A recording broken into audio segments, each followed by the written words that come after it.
주의 이름 높이며 주를 찬양하나이다. 나를 구하러 오신 주를 기뻐하나이다. 주의 이름 높이며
주의 이름 높이며 주를 찬양하나이다. 나를 구하러 오신 주를 기뻐하나이다. 주의 이름 높이며 주를 찬양하나이다. 나를 구하러 오신 주를 기뻐하나이다. 하늘 영광 버리고 이 땅 위에 십자가를 지시고 죄사했네. 무덤에서 일어나 하늘로 올리셨네. 주의 이름 높이리.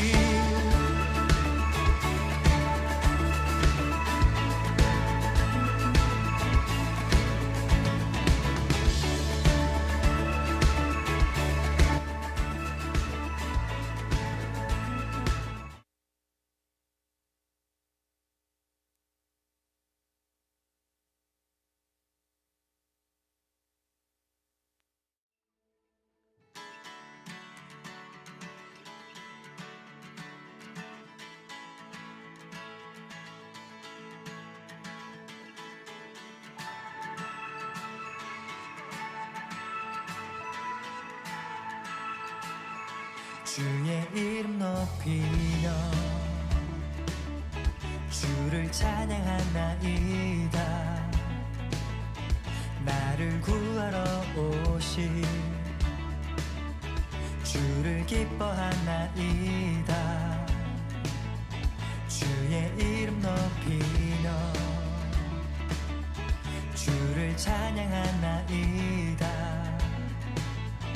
나를 구하러 오신 주를 기뻐하나이다.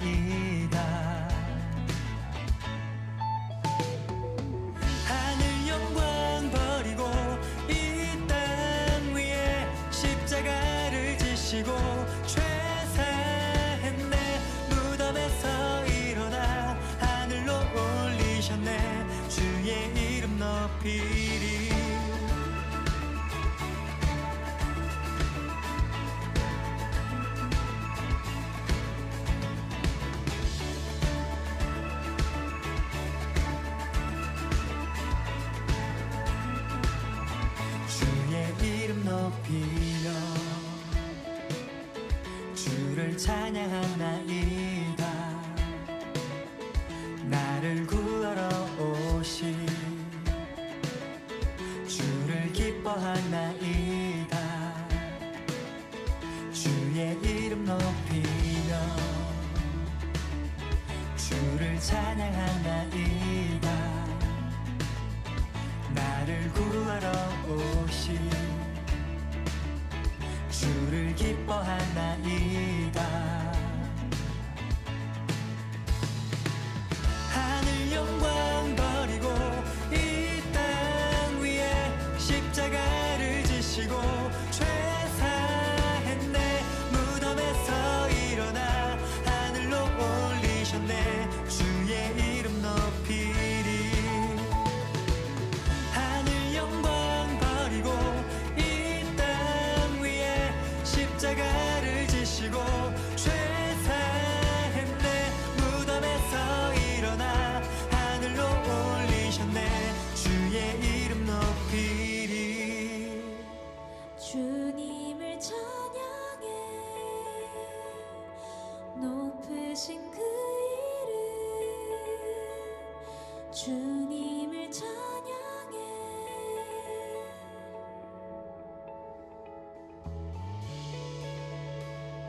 주님을 찬양해 높으신 그 이름. 주님을 찬양해.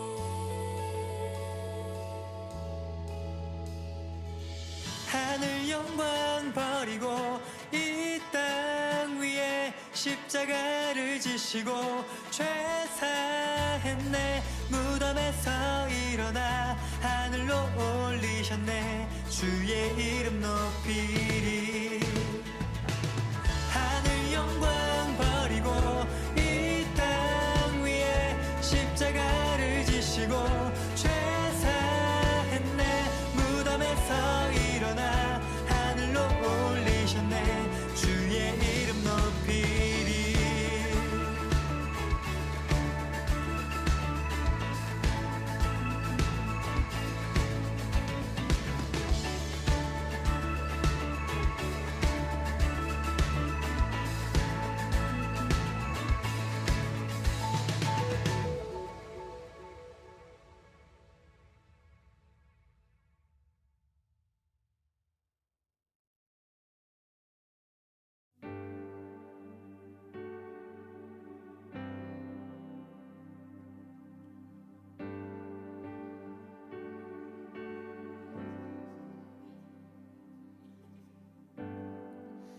주님이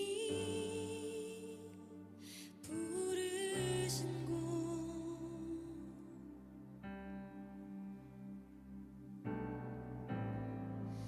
그곳에서 예배합니다.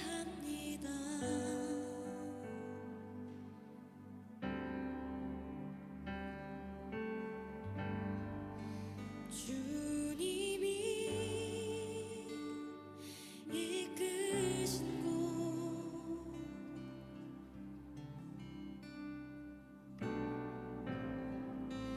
그곳에서 경배합니다.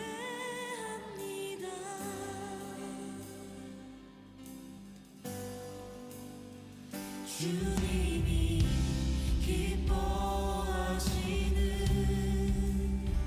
거룩한 삶의 예배,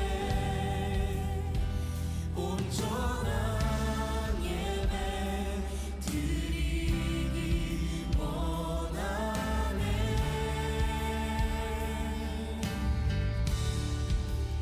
이 세상을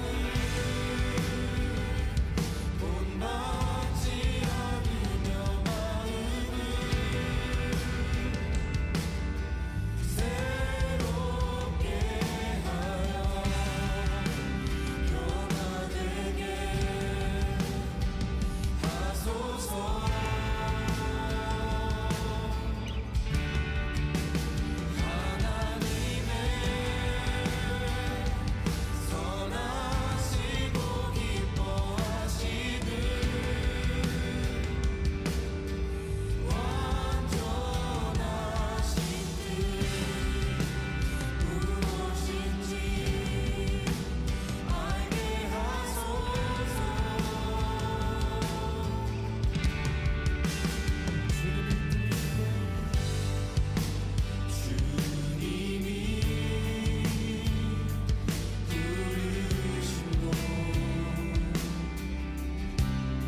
아름다운 교회 우리 수요일 기도에 참석하신 여러분들을 환영합니다. 우리 함께 찬양하며 예배 시작하도록 하겠습니다.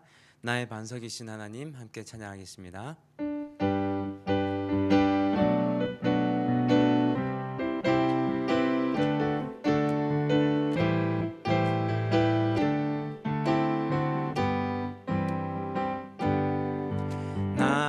나의 반석이신 하나님 행하신 모든 것 완전하시니 나의 생명 되신 하나님 내게 행하시니 찬양합니다.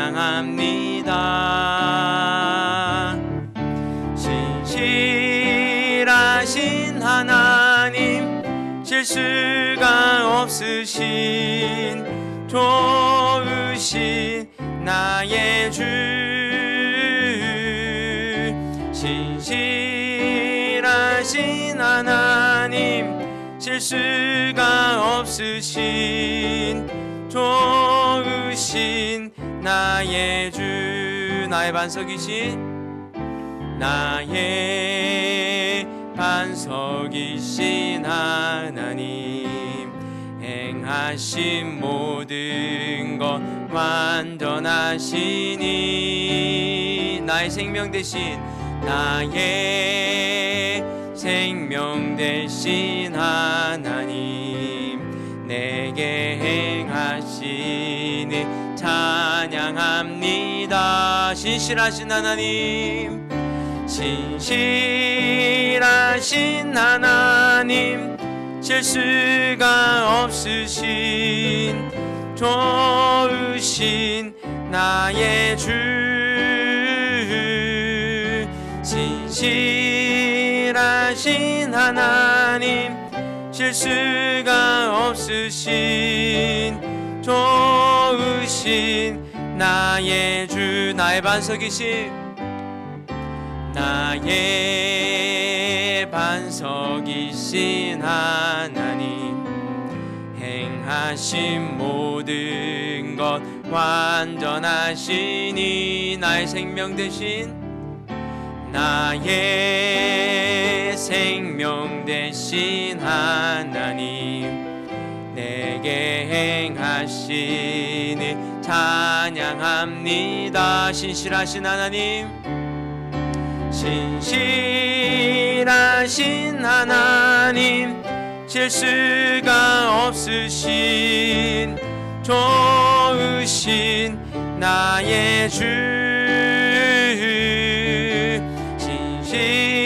신실하신 하나님 실수가 없으신 좋으신 하나님 보라새 일을 보라새 일을 행하시리니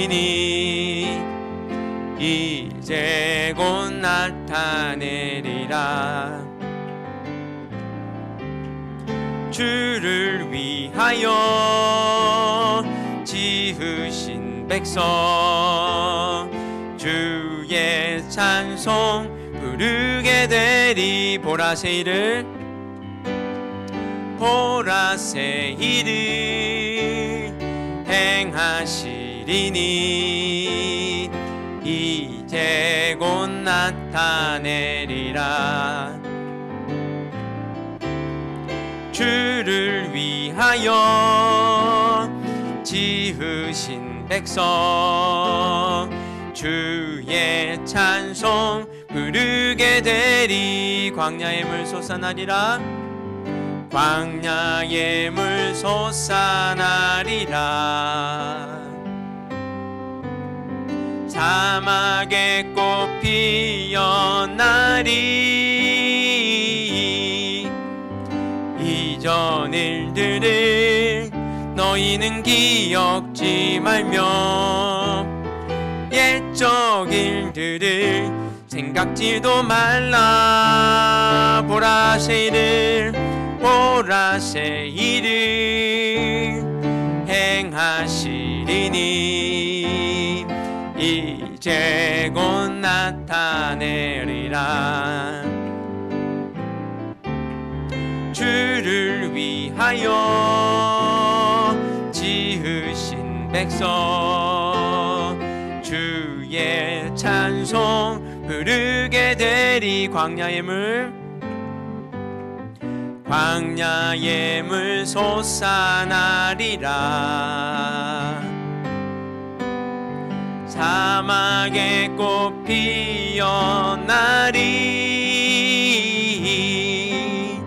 이전 일들을 너희는 기억지 말며 옛적 일들을 생각지도 말라. 보라새 일을 행하시리니 이제 곧 나타내리라. 주를 위하여 지으신 백성 주의 찬송 부르게 되리. 아멘. 우리 시간을 뚫고 함께 찬양하겠습니다.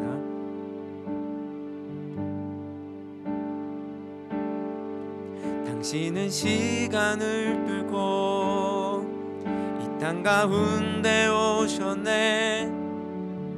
우리 없는 하늘 원치 않아 우리 삶에 오셨네.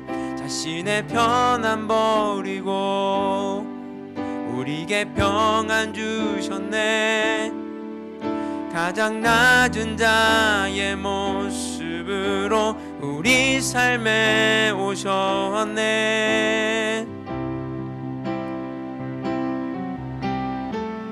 하나님 우리와 영원히 함께 하시네. 꿈없는 우리에게 그 나라 보여주시네. 연약한 자들의 친구가 되어주시고 힘없는 우리의 인생을 위로하시네. 당신은 시간을 뚫고 이 땅 가운데 오셨네. 우리 없는 하늘 원치 않아 우리 삶에 오셨네. 자신의 편안 버리고 우리에게 평안 주셨네. 가장 낮은 자의 모습으로 우리 삶에 오셨네.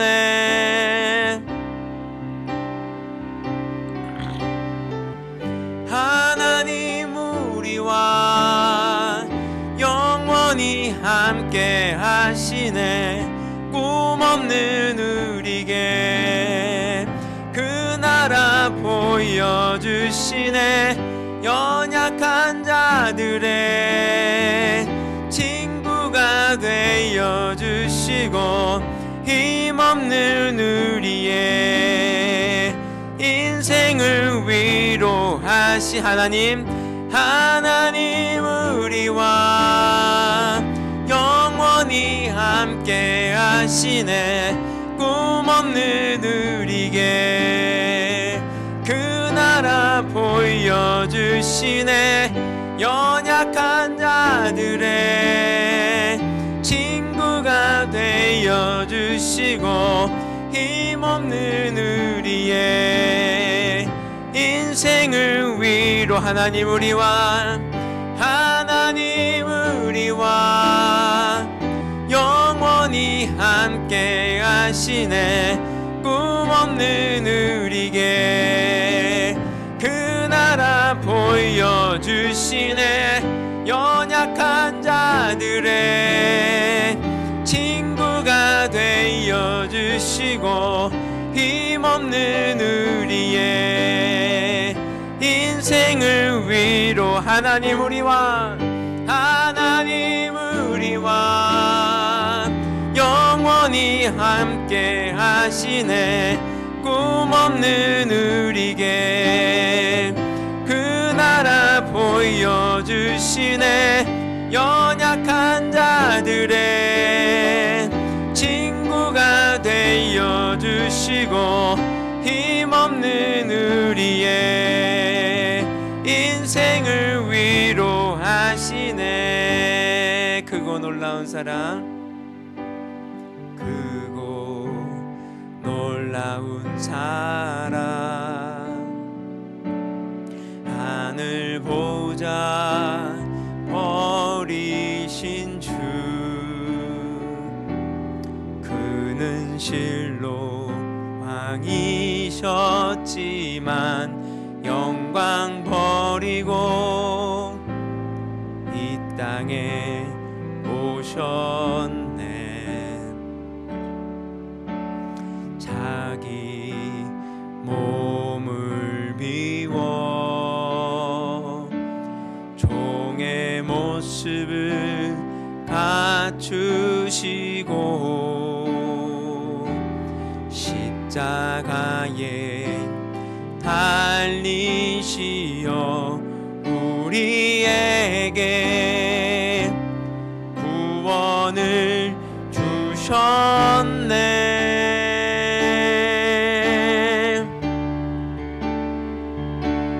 증량할 수 없는 그 사랑, 바다보다 더 깊고 하늘보다 더 넓은 그 사랑, 어떤 말로도 표현할 수 없는 그 사랑. 하나님 아버지 사랑, 나를 살게 하는 은혜. 크고 놀라운 사랑, 크고 놀라운 사랑. 하늘 보자 버리신 주, 그는 실로 왕이셨지만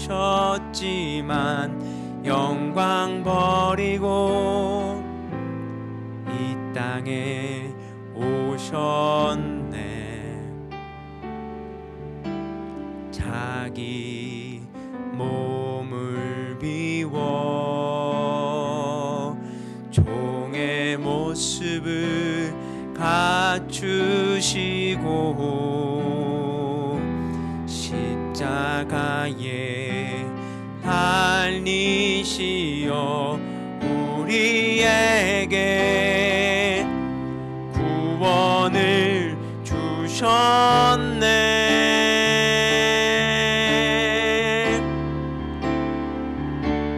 증량할 수 없는 그 사랑, 바다보다 더 깊고 하늘보다 더 넓은 그 사랑, 어떤 말로도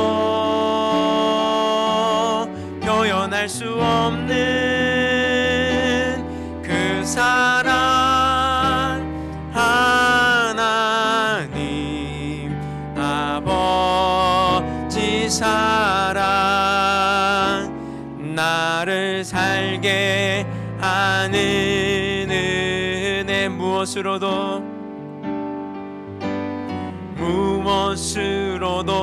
갚을 수 없으리. 아들을 보내신 하나님 사랑, 나의 모든 삶 내 생명 바쳐 오직 주만 위해 살리라.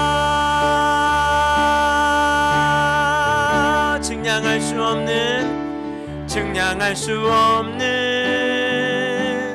그 사랑,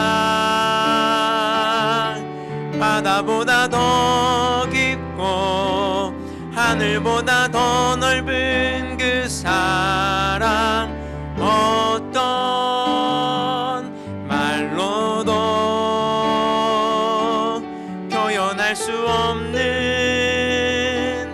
그 사랑 하나님 아버지 사랑 나를 살게 하는 은혜. 우리 시간 함께 주님의 은혜를 사모하며 기도했으면 참 좋겠습니다. 하나님, 정말 이 시간 가운데 우리와 함께하여 주시옵소서. 정말 이 모임 가운데 주의 영으로 임재하여 주시옵소서. 그 임재 가운데 우리가 거하기 원하고 그 임재 속에서 주의 사랑을 알기 원하고 그 사랑으로 말미암아 우리의 심령이 달라지기 원하고 우리가 주의 뜻을 발견하기 원합니다. 그런 귀한 예배, 하나님 정말 살아있는 예배 되기 원합니다. 우리 함께 간절히 기도하며 나아가도록 하겠습니다. 같이 기도하겠습니다. 주님 하나님 아버지, 오직 크고 놀라운 사랑만이, 정말 하나님의 그 놀라운 통치만이, 하나님의 그 임재만이 하나님 이 예배의 시작과 끝을 완벽하고 완전하게 하나님 아버지 지배하기를 원합니다. 하나님 그 안에서 우리가 주의 뜻을 발견하며 그 안에서 주의 마음을 발견하며 하나님의 그 간절한 마음을 알기 원합니다. 하나님 그 안에서 우리가 그 마음 가지고 하나님 이 세상 살아갈 수 있기를 원합니다. 하나님 도와주시옵소서. 하나님 역사하여 주시옵소서. 하나님 민재 가운데 들어가게 하여 주시옵소서. 하나님 아버지 없이 사는 하나님 그 인생이 아니라 하나님 그 예배가 아니라 하나님 역사 가운데 들어가는 예배, 하나님 임재 가운데 들어가는 예배, 하나님이 함께 하신 예배 가운데 우리가 거하기를 원합니다. 하나님 도와주시옵소서. 하나님 우리를 축복하여 주시옵소서. 이 자리에 찾아와 주시옵소서. 또 온라인으로 정말 스마트폰 앞에, TV 앞에, 컴퓨터 모니터 앞에 모인 모든 자들을 축복하여 주시옵소서. 하나님 아버지, 하나님 우리 가운데 정말 거하시고 임하시는 그 예배의 이 처소가 될 수 있도록 주님 도와주시옵소서. 주님 감사합니다. 할렐루야. 주님 감사합니다. 하나님 축복하여 주시옵소서. 하나님 정말 이 예배가 정말 주님이 살아계신 예배, 주님이 우리와 함께하는 예배, 주님의 마음이 드러나는 예배, 주님의 음성이 들리는 예배 되기를 원합니다. 하나님 우리가 정말 마음의 문을 열고 겸손한 자세로 하나님께서 주시는 말씀 듣는 하나님 그 예배가 될 수 있도록 주님 축복하여 주시옵소서. 이 모든 말씀 예수 그리스도의 이름으로 기도드렸습니다. 아멘. 이를 함께 말씀 보겠습니다. 출애굽기 2장 23절에서 3장 12절까지 말씀입니다.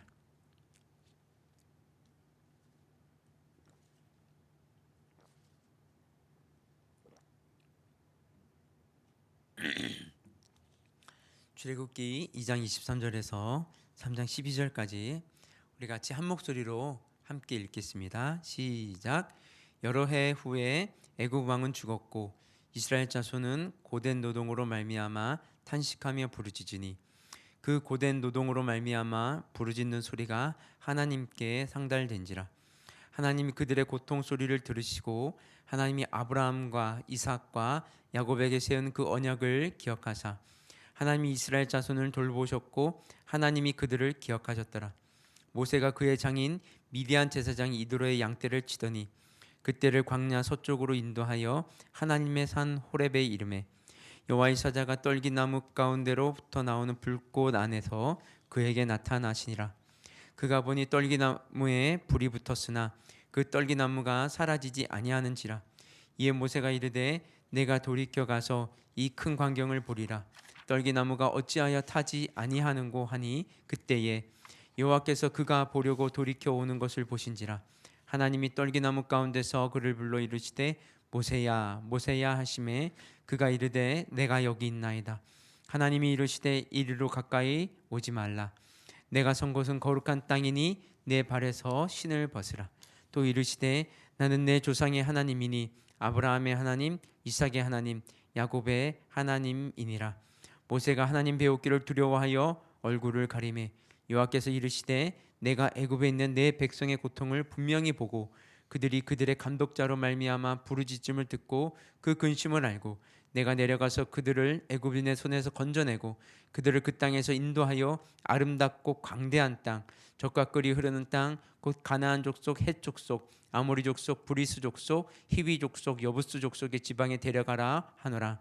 이제 가라. 이스라엘 자손의 부르짖음이 내게 닿으라고 애굽 사람이 그들을 괴롭히는 학대도 내가 보았으니 이제 내가 너로 올 바로에게 보내어 너에게 내 백성 이스라엘 자손을 애굽에서 인도하여 내게 하리라. 모세가 하나님께 아뢰되 내가 누구이기에 바로에게 가며 이스라엘 자손을 애굽에서 인도하여 내리이까. 하나님이 이르시되 내가 반드시 너와 함께 있으리라. 내가 그 백성을 애굽에서 인도하여 낸 후에 너희가 이 산에서 하나님을 섬기리니 이것이 내가 너를 보낸 증거니라. 아멘. 모세가 미디안 광야로 도망하여 가족을 잃어 산 지도 어느덧 40년이 흘렀습니다. 그동안 애굽 땅에 있는 이스라엘 백성들은 이루 말로 할 수 없을 정도로 힘든 나날을 보내고 있었습니다.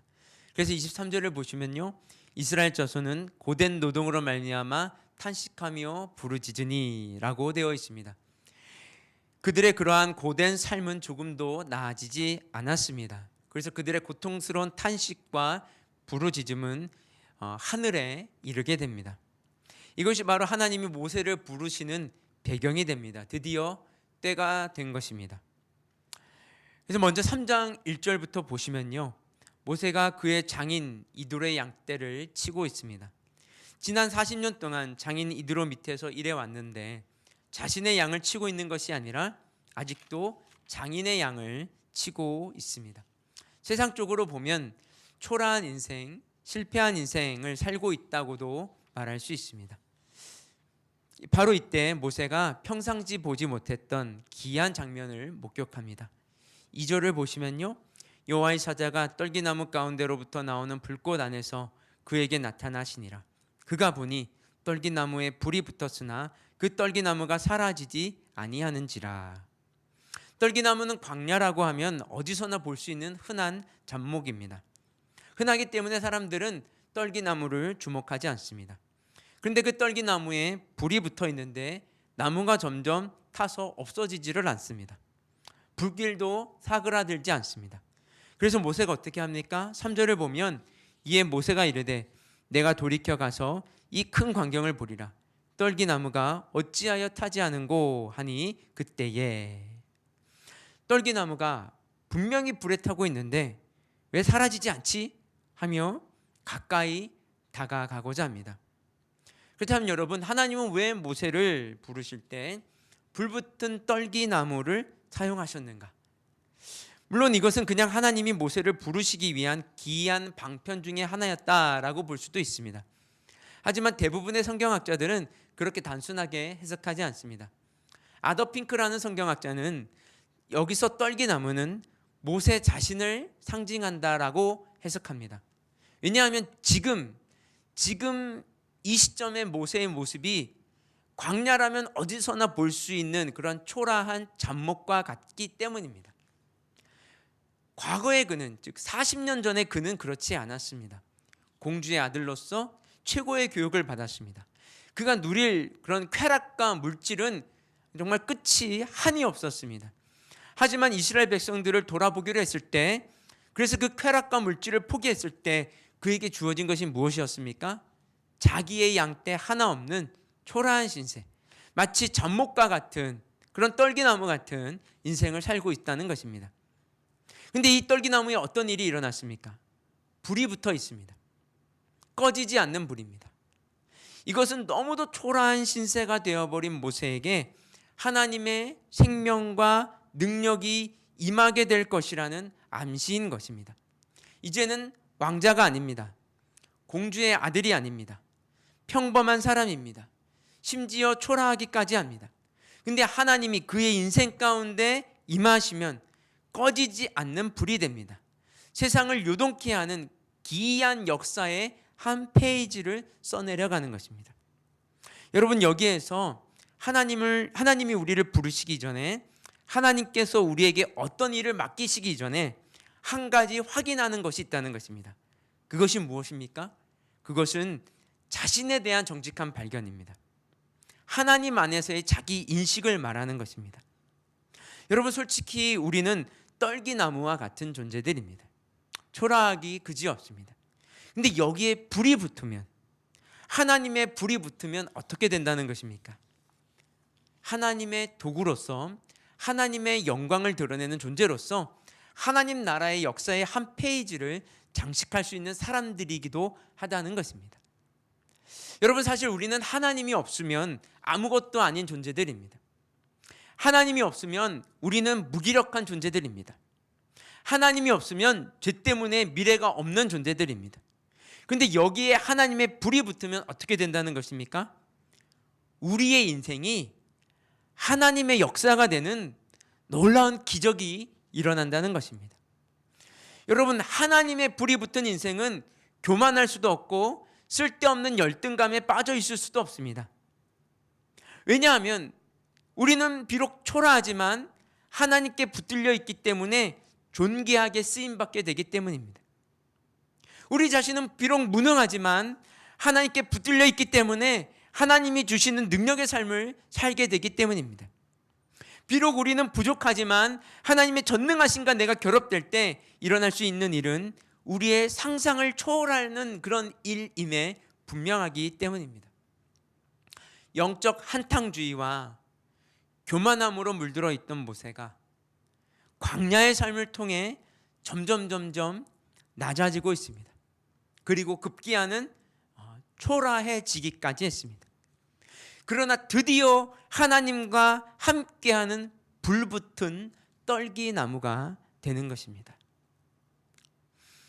두 번째로 우리가 한번 살펴보고자 하는 것은요, 모세가 이 불붙은 떨기나무 가운데서 무엇을 경험했느냐는 것입니다. 여러분, 4절 5절 말씀입니다. 그를 불러 이르시되 모세야 모세야 하시매 그가 이르되 내가 여기 있나이다. 하나님이 이르시되 이리로 가까이 오지 말라. 내가 선 곳은 거룩한 땅이니 내 발에서 신을 벗으라. 불붙은 떨기나무 속에서 하나님의 음성이 들립니다.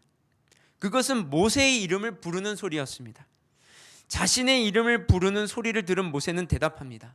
내가 여기 있습니다. 그러자 하나님께서 이리로 가까이 오지 말라. 내가 선 곳은 거룩한 땅이니 내 발에서 신을 벗으라. 여기서 신을 벗으라는 것은 종의 모습을 취하라는 것입니다.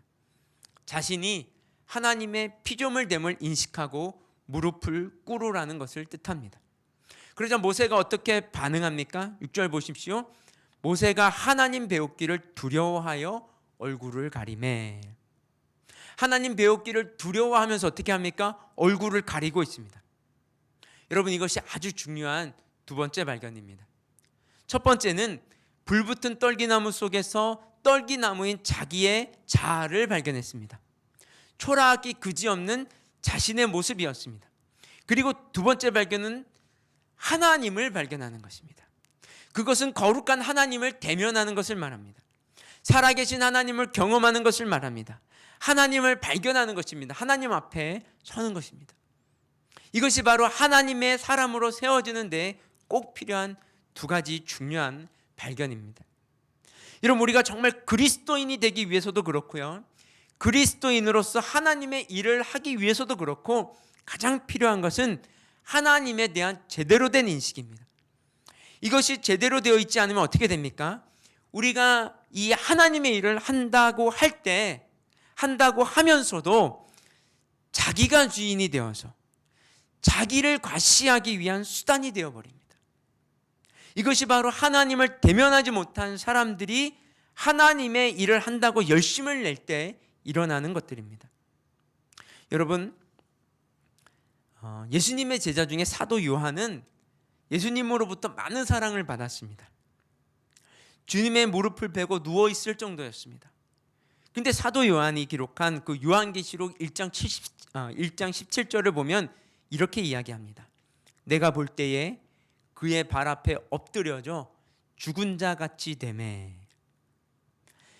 예수님의 무릎을 베고 누웠던 사도 요한이 부활 승천하신 예수를 다시 보게 되었는데 그는 그의 발 앞에 엎드려져 죽은 자 같이 되었다고 말합니다.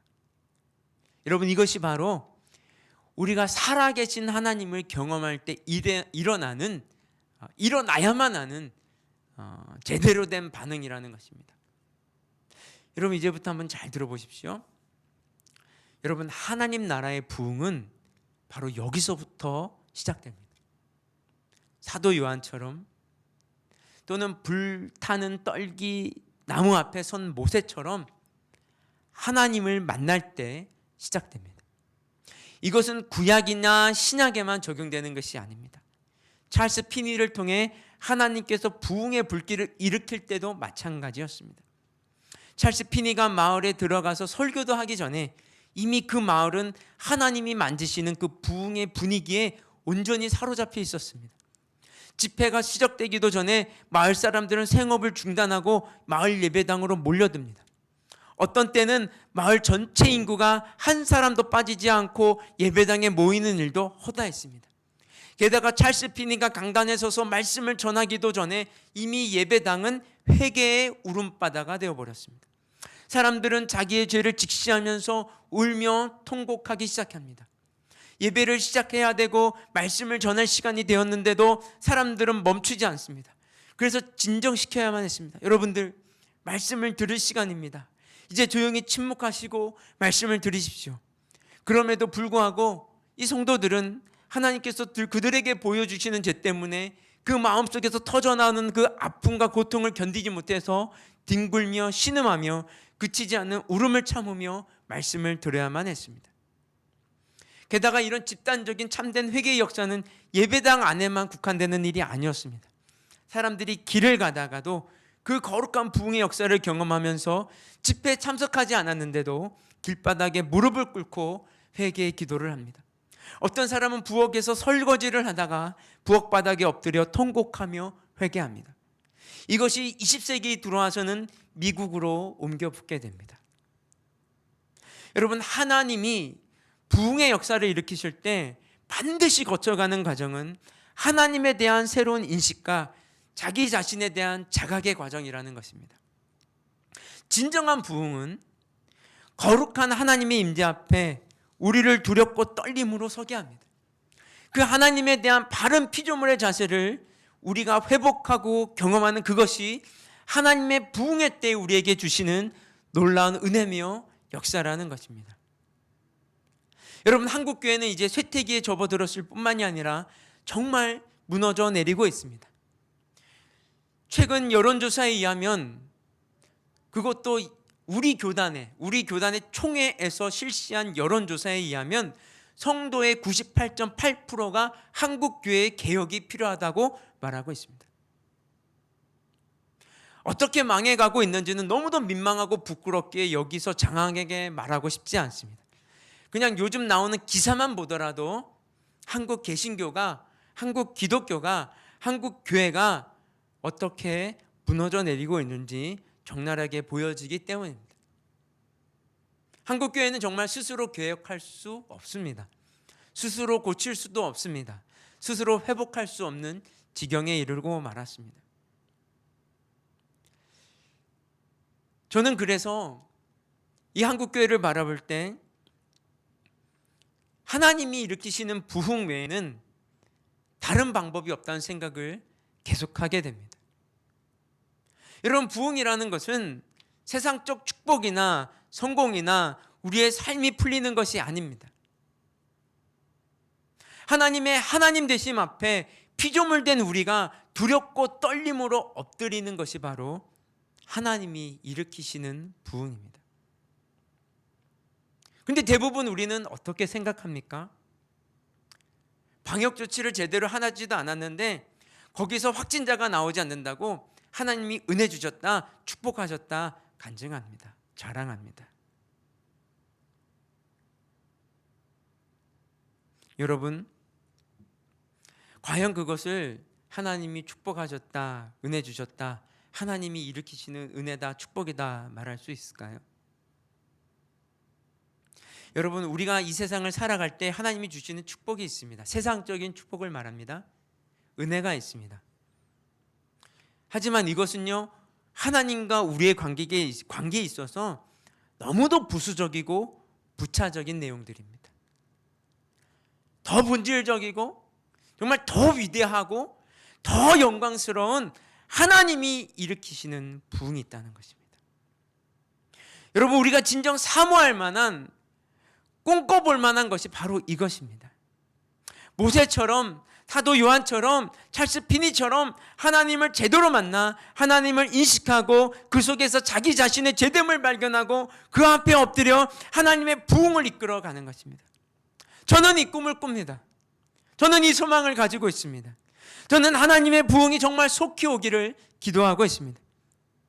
저와 여러분이 정말 모두가 우리 세대가 다 없어지기 전에, 사라지기 전에 이 부흥이 무엇인가를 맛보고 알고 그것을 또한 우리 후세대에게 전하고 물려줄 수 있기를 간절히 원합니다.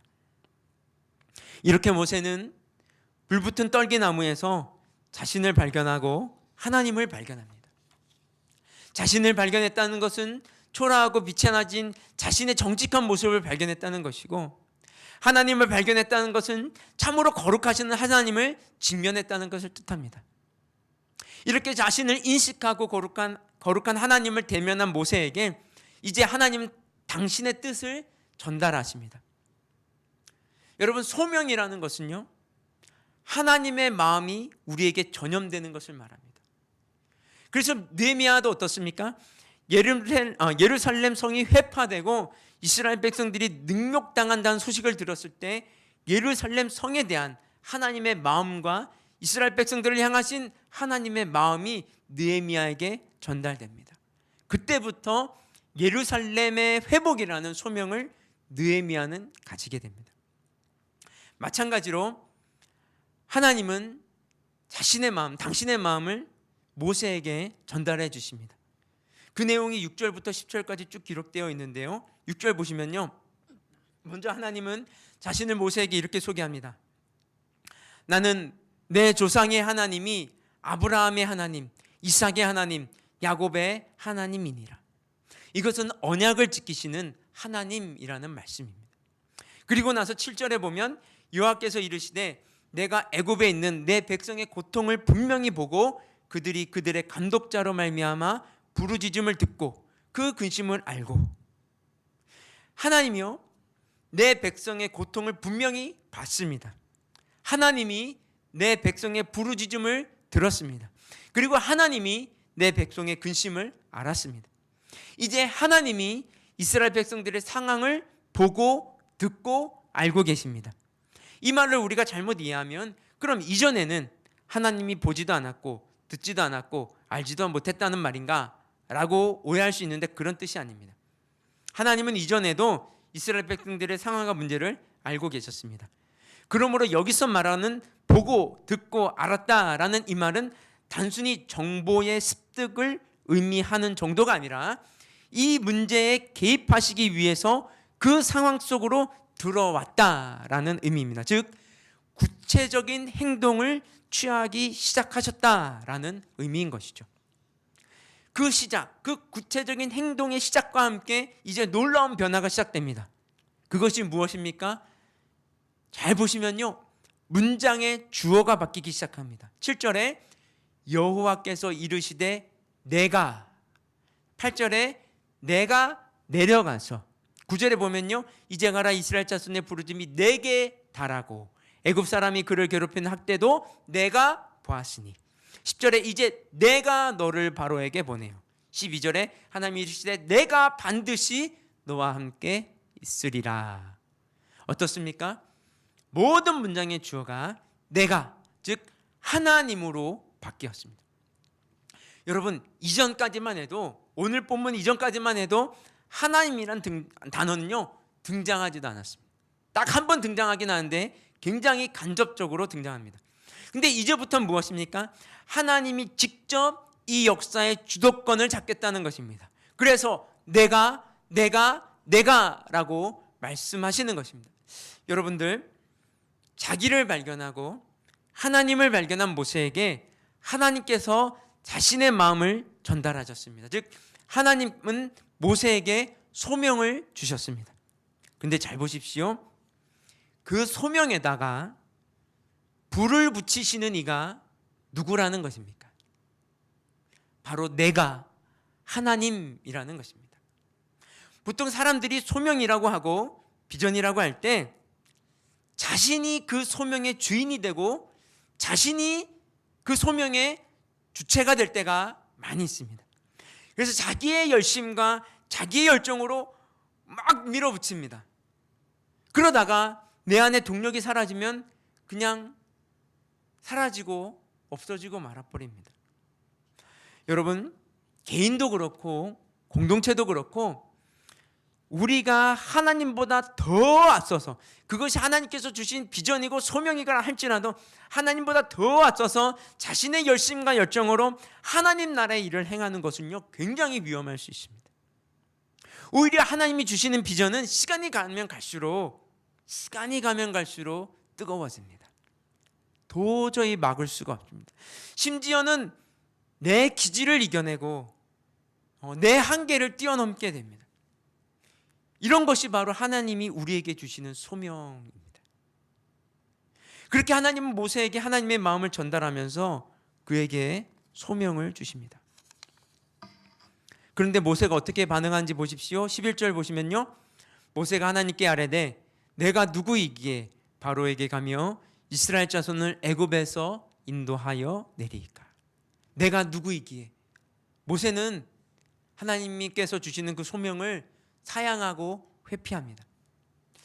이 모습은 이 모세 자신이 광야의 삶을 통해 철저하게 낮아지고 자신의 정직한 모습을 인식했다는 것을 말합니다. 이제 이 모세는 더 이상 자신감으로 충만한 그 공주의 아들의 모습이 아닙니다. 영적 한탕주의나 영웅주의에서에 빠져 있지도 않습니다. 이제는 초라하고 아무것도 아닌 자신의 모습과 이스라엘 백성들의 완악함과 바로의 그 애굽의 강인함을 다 알만할 정도로 철이 들어 있습니다. 그래서 모세는 내가 누구이기에 라고 대답하는 것입니다. 모세는 자신의 초라함을 인식했습니다. 이스라엘의 완악함 또한 봤습니다. 모세가 그들 편에 서서 도와주려고 할 때 이스라엘은 별로 좋아하지 않았습니다. 그들은 도움을 받을 준비가 되어 있지 않았습니다. 또 모세가 양떼들을 돌보면서 깨닫게 된 것이 있습니다. 양떼들은 순합니다. 하지만 잠시라도 한눈을 팔면 각기 제 갈 길로 가는 것이 양의 특징입니다. 근데 이제는 양이 아니라 사람을 데리고 광야를 건너야 합니다. 그것도 수백만이나 되는 사람들을 광야로 데리고 나오는 것은 상상할 수 없을 정도로 힘들고 어려운 일입니다. 거기다가 누가 기다리고 있습니까? 애굽의 군대가 기다리고 있습니다. 그리고 가나안 땅은 뭐 텅텅 비어져 있는 땅입니까? 그냥 들어가 살면 되는 그런 곳입니까? 아닙니다. 요단강을 건너자마자 여리고성 전투가 기다리고 있습니다. 제정신으로 생각해 보면 내가 할게요, 내가 하겠습니다, 이렇게 손들 수 있는 일이 아닙니다. 그러므로 내가 누구이기에 라고 고백할 수밖에 없습니다. 드디어 모세에게 하나님의 일에 대한 눈이 열리고 자기 자신에 대한 인식이 일어나고 있는 것입니다. 하지만 하나님이 어떻게 하십니까? 포기하십니까? 그렇지 않습니다.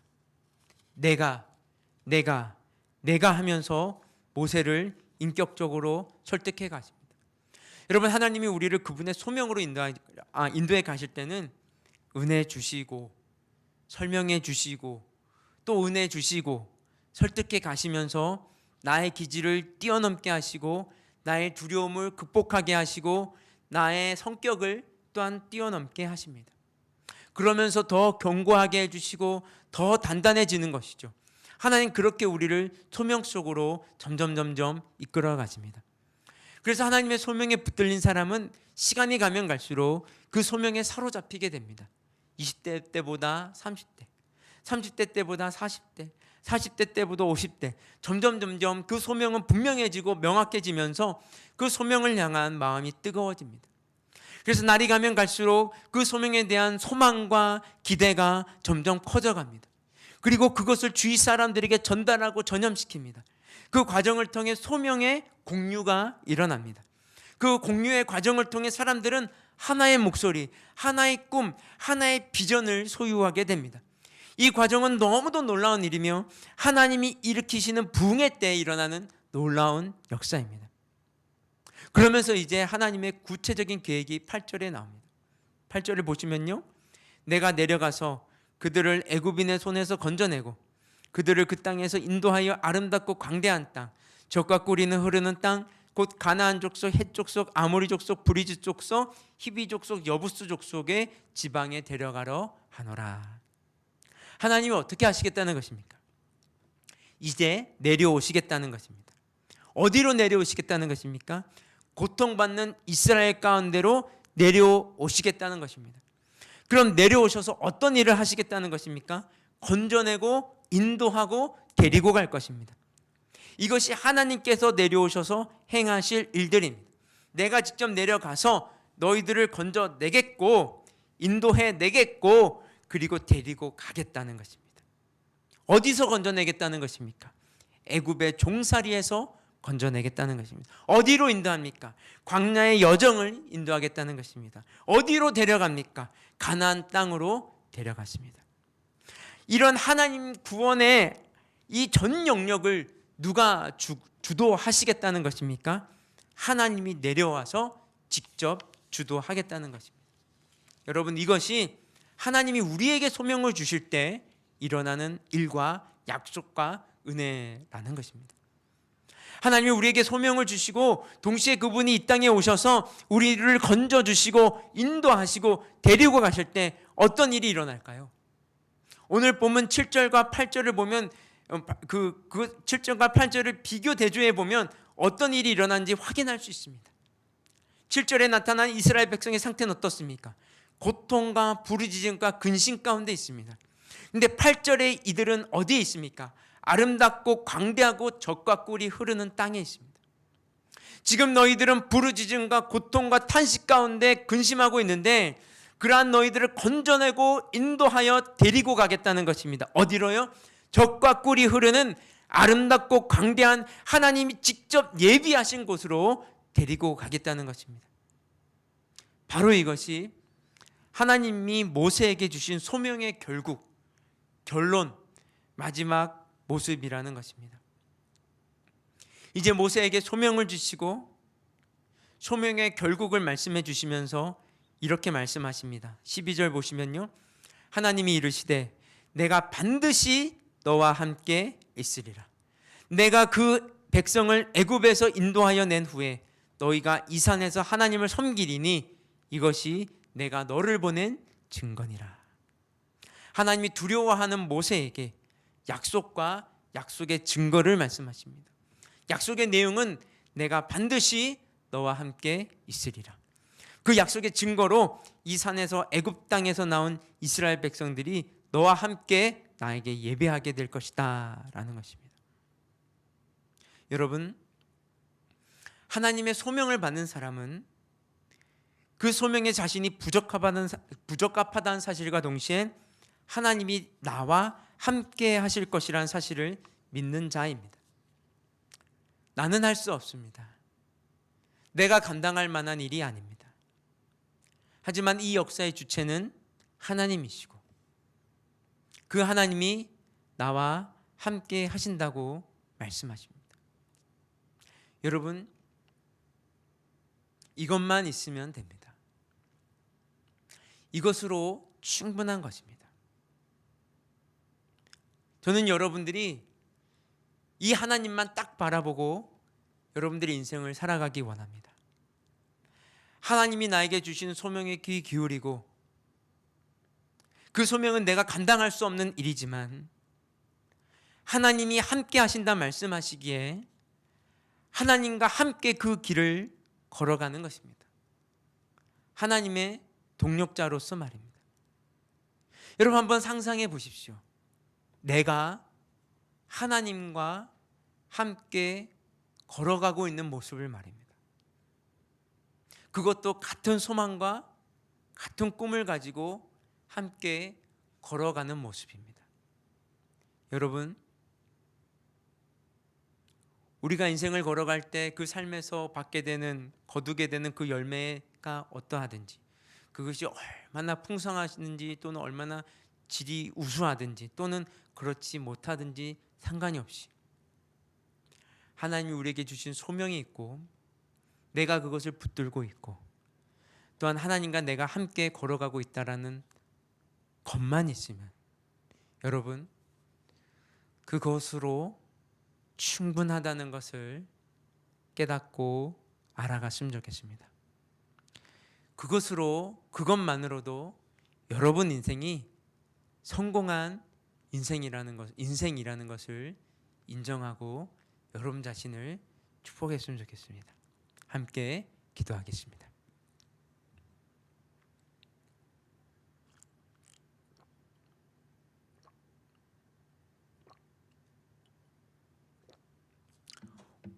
여러분, 오늘 설교의 제목은 하나님이 주시는 부흥과 소명입니다. 하나님이 일으키시는 부흥에는 자신에 대한 자각과 하나님을 향한 제대로 된 인식으로부터 시작된다는 말씀을 드렸습니다.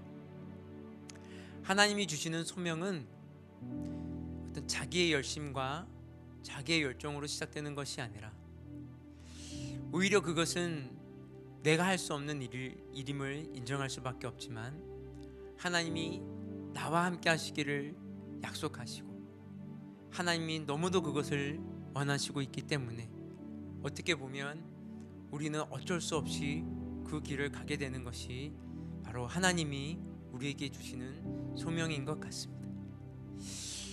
저는 여러분들이 그 부흥을 꿈꾸고 있고 그 소명 가운데 여러분들이 인생을 걸어가고 있다면 저는 조금도 망설임 없이 여러분들에게 말씀해 드리고 싶습니다. 그 길을 가는 바로 여러분들이 성공한 인생, 제대로 된 삶을 살아가고 있다고 말합니다. 우리 시간 함께 기도하기 원하는 것은요, 첫 번째로 하나님, 이 한국교회 가운데, 한국 기독교 가운데 여러분 새로운 부흥을 허락하여 주시옵소서. 정말 자기 인식과 하나님을 제대로 된 인식으로부터 시작된 하나님이 이끄시는 부흥, 하나님이 일으키시는 부흥이 하나님 이 땅으로부터, 이 땅에서부터 정말 바로 여기서부터 시작될 수 있도록 도와주시옵소서. 왜냐하면 여러분 그것 없이는 한국교회가 새로워질 수 없습니다. 한국교회가 바뀔 수 없습니다. 한국교회는 이미 너무도 세속화되었습니다. 한국교회는 너무도 혼란스러운 어떤 부분에 있어서 너무도 사이비화 되어 버렸습니다. 그냥 올바른 성경적인 어떤 교리와 어떤 그런 말씀의 중심 가운데 서지 않고 그냥 복 받았으면, 세상에서 잘 되면 축복 받았다, 은혜 누렸다 자랑하고 다니는 것이 기독교가 되어 버렸습니다. 여러분, 우리가 좀 애끓는 마음으로, 정말 애통한 마음으로 한국교회를 위해 기도하며 나갔으면 좋겠습니다. 하나님, 당신이 일으키시는 부흥을 통해 이 교회를 살려주십시오. 한국교회를 하나님 버리지 말아 주십시오. 포기하지 말아 주십시오. 간절한 마음으로 기도하며 나갔으면 좋겠습니다. 하나님, 같이 기도하겠습니다. 오 주님 하나님 아버지, 하나님 아버지, 그렇습니다. 오 주님 하나님 아버지, 이 땅 가운데 필요한 것은 하나님 세상적 축복도 아니요, 하나님 아버지 사람이 많이 늘어나는 것도 아니요, 교회의 재정이 풍성해지는 것도 아니요, 하나님 교회 의리의리한 성당을, 그 예배당을 짓는 것도 아니요, 교회가 보유한 봉고차가 많아지는 것도 아니요, 우리 교회 예배는 1부, 2부, 3부, 4부, 5부까지 드린다라는 것도 아니요, 하나님이 일으키시는 부흥, 저랑 정말 사람을 살리는 부흥, 정말 자기 자신을 제대로 인식하게 만들고 하나님의 거룩하심을 맛보아하는 그 부흥, 하나님 그 부흥만이 우리를 살릴 수 있고 이 한국교회를 살릴 수 있음을 압니다. 하나님, 너무도 오래전에 경험한 부흥, 이제는 그것을 모두 다 잃어버린 세대가 이끌어가고 있는 한국교회와 이 기독교, 그렇기 때문에 하나님 이 땅 가운데 다시 한번 부흥을 일으켜 주셔야만 합니다. 정말 하나님이 내가 하겠다라는 그 부흥이 하나님 이 땅 가운데 다시 한번 시작되어야만 되겠습니다. 이 세대 하나님 아버지, 이 기독교 가운데 한국교회를 이끌어가고 있는 이 세대는 하나님이 일으키셨던 그 거룩한 부흥을 이제는 기억하지도 못하는 세대며 알지도 못하는 세대며 하나님 아버지여 들어본 지 오래된 세대입니다. 하나님 아버지, 여기에 오셔서 이 땅 가운데 오셔서 하나님 아버지여 당신이 일으키시는 부흥 가운데 우리가 들어갈 수 있도록, 그곳에서 우리가 새로워질 수 있도록, 다시금 한국교회 회복을 외칠 수 있도록 주님 축복하여 주시옵소서. 우리는 이 세상 가운데 물질적으로 풍성해지고 세상 가운데 잘남을 드러내고 내 자랑 가운데 나의 높임 가운데 살아가는 것을 원치 않습니다. 정말 하나님께서 일으키시는 그 놀라운 부흥 가운데 우리는 들어가기 원합니다. 정말 하나님의 말씀 가운데 살아가는 우리가 되기를 간절히 원합니다. 하나님 허락하여 주시옵소서. 하나님 우리를 이끌어 주시옵소서. 하나님 역사하여 주시옵소서. 주님 도와주시옵소서. 여러분, 하나님이 주시는 소명은 사실은 우리가 하고 싶은 일이기보다는 우리가 하기에는, 감당하기에는 너무도 힘들고 어렵고 부담스럽고 두려운 일일 것입니다. 하지만 하나님께서 약속하십니다. 그 소명 가운데 살아가기를 원하는 자들에게 하나님께서 약속하십니다.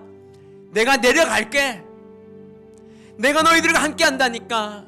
내가 인도할 거라니까. 내가 데리고 갈 거라니까. 여러분들에게 주신 하나님의 소명이 무엇입니까? 지금 이 순간 여러분들에게 하나님께서 말씀하시는 그 음성이 무엇입니까? 분명히 들려지고 있을 것입니다. 하지만 부담스럽죠. 감당하기가 껄끄럽습니다. 좀 귀찮을 수도 있습니다. 내 기질과 내 성격으로는 잘 맞지 않는 일일 수 있습니다. 오히려 그럴 수 있습니다. 하지만 여러분, 그 일을 시작하신 여러분들이 되기를 원합니다. 그래야 하나님이 내려오십니다. 그래야 하나님이 인도하십니다. 그래야 하나님이 데리고 가십니다. 이 시간 우리가 함께 결단하며 나아갔으면 좋겠습니다. 하나님, 나에게 들려주신 하나님의 음성, 하나님의 명령, 하나님의 소명, 하나님 내가 그거 들었고 떨리는 마음으로 붙잡지만 하나님 당신께서 나와 함께 하실 줄 믿고 하나님 담대하게 걸어가기 원합니다. 우리 한 번 더 기도하며 나아가도록 하겠습니다. 같이 기도하겠습니다. 오 주님, 하나님 아버지, 하나님 아버지, 오 주여 주여 주여, 하나님 아라샤라라라라라라바라리아라카라라라리, 오 바라리아라카야라라리아라사라카야라라라라라라, 오 주여 아라샤라라라라라라라라라. 오 하나님 아버지, 우리가 주님이 주신 소명 가운데 순종할 때 하나님의 불이 내려 주시옵소서. 하나님의 우리가 그것을 결단할 때 주의 불이 임하여 불이 붙게 하여 주시옵소서. 이 떨기나무 가운데 불이 붙은 것처럼 하나님 우리 인생 가운데 하나님의 불이 붙기를 원합니다. 왜냐하면 하나님의 뜻이 이 땅 가운데 이루어지기 원하기 때문입니다. 하나님이 나에게 주신 소명이 이 땅 가운데 완성되기 때문입니다. 하나님 축복하셔서 하나님 아버지 우리에게 불을 붙여 주시옵소서. 특별히 하나님 이 아름다운 교회를 축복합니다. 이 아름다운 교회가 주님 주신 소명을 붙잡고 나아갈 때 그것을 우리가 감당할 만한 일이 아니고 하나님 우리는 두려움 앞에 설 수밖에 없고 하나님 우리가 그것을 감당치 못할 일이기도 하지만 하나님 우리와 함께 하신다는 약속 붙들고 기도할 때 하나님 우리에게 불을 내려 주시옵소서. 떨기나무 가운데 내렸던 그 불이 하나님 이 아름다운 공동체 가운데 불이 내게 하여 주시옵소서. 하나님 아버지 그 불로 일하게 하시옵소서. 더 이상 우리의 열심과 우리의 열정이 아니라 하나님의 붙이시는 그 불로 말미암아 하나님의 일을 감당하게 하여 주시옵소서.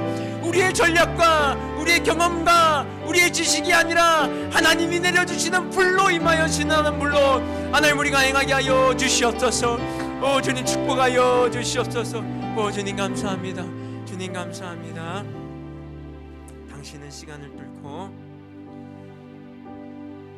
당신은 시간을 뚫고 이 땅 가운데 오셨네. 우리 없는 하늘 원치 않아 우리 삶에 오셨네. 오셨네. 자신의 편안 버리고 우리에게 평안 주셨네.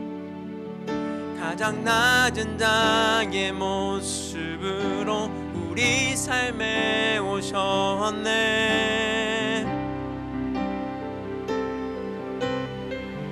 하나님 우리와 영원히 함께 하시네. 꿈없는 우리에게 그 나라 보여주시네. 연약한 자들의 친구가 되어주시고 힘없는 우리의 인생을 위로하시네.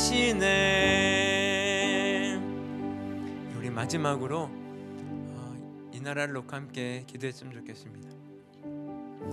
사실 단톡방에 김 목사님께서 이제 대면 예배로 한번 해봅시다 라고 광고할 때까지만 하더라도 정말 잘하면 이번 주 지나면 전국적으로 확진자 수가 200명대로 내려가겠다 기대가 있었기 때문에 그렇게 결정한 것이었거든요. 대면 예배 하기로. 그리고 저희 학생회도 아이들 상태도 그렇게 지금 좋지 않고 너무 이렇게 비대면 예배로 진행된 지 너무 오래이기 때문에 벌써 2달째지 않습니까? 오래되었기 때문에 아들 상태도 좋지 않고 지금 점점 이제 줄어가는 시점이라서 대면 예배를 해야 되겠다라는 그런 결정 가운데 광고를 드렸던 건데요. 어제 그제 또 집단 감염이 터져 나오면서 다시 500명대로 취소됐고 오늘 부산시에서 발표된 거 보면은 50명대, 부산시 지역만 지금 50명이 넘지 않았습니까? 참 어렵게 정말 자영업자들 입장에서는 정말 하루하루가 너무도 힘들게 버텨가는 가운데 있는데 그렇게 해줬기 때문에 이렇게 우리가 점점 이제 사그라들고 있었는데 안타깝게도 선교 기관에서 집단 감염이 발생하는 바람에 저희 학생회 같은 경우는 다시 비대면 예보로 이번 주를 해야 되지 않을까라는 고민을 계속 하고 있습니다. 우리 교사들과 얘기를 나누고 있고요. 그래서 우리가 좀 같이 기도할 것은요. 하나님, 정말 이 코로나가 잡혀야 되겠는데 정말 잡혀야 되겠는데 잘 안 잡히고 있습니다. 하나님, 특별히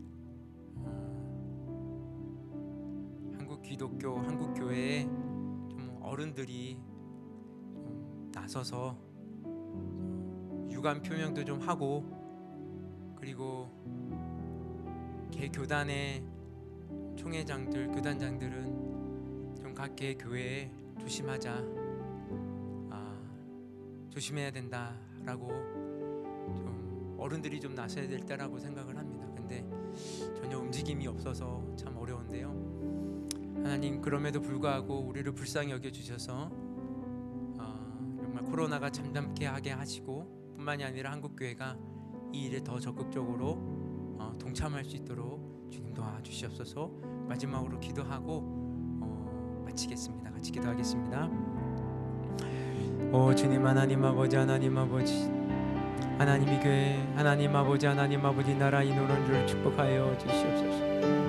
정말 코로나 때문에 너무도 힘들고 어려운 그런 시기를 지내는 사람들이 너무도 많이 있습니다. 빨리 수그러들고 잡혀야 되겠는데, 그래서 사회적 거리두기가 단계가 낮춰져야 되겠는데, 또 하나님, 또 교회의 무지함과 하나님 아버지 아집과 고집으로 말미암아 하나님 다시 늘어나고 있습니다. 주님, 용서하여 주시고 회개케 하셔서 하나님, 한국교회 전체가, 한국개신교 전체가 이 방역, 코로나의 방역과의 그 싸움에 동참하며 나아갈 수 있도록 주님 축복하여 주시옵소서. 주님 감사합니다. 이 모든 말씀 예수 그리스도 이름으로 기도드렸습니다. 하나님, 주님, 이 나라의 민족을 정말 불쌍히 여기시고 이 한국교회 한국개신교를 불쌍히 여기셔서 하나님 그들 가운데 이 방역에 동참하는 마음들을 주시고 적극적으로 임하게 하시고, 그리하여서 정말 이 코로나의 기세가 빨리 꺾여서 정상적인 삶으로 돌아갈 수 있도록 수많은 자영업자들이 자신의 삶을 위해 그의 삶들을 일궈나갈 수 있도록 주님 도와주시옵소서. 전 주님께 이 귀한 예물 올려드립니다. 이 귀한 예물이 정말 하나님 나라의 확정을 위해서 사용되게 하시고 주님이 영광 받으시게 하여 주시옵소서. 이 모든 말씀 예수 그리스도 이름으로 기도드렸습니다. 아멘. 우리 계속해서 개인 기도 제목 가지고 기도하며 나아가도록 하겠습니다. 주님 하나님 아버지,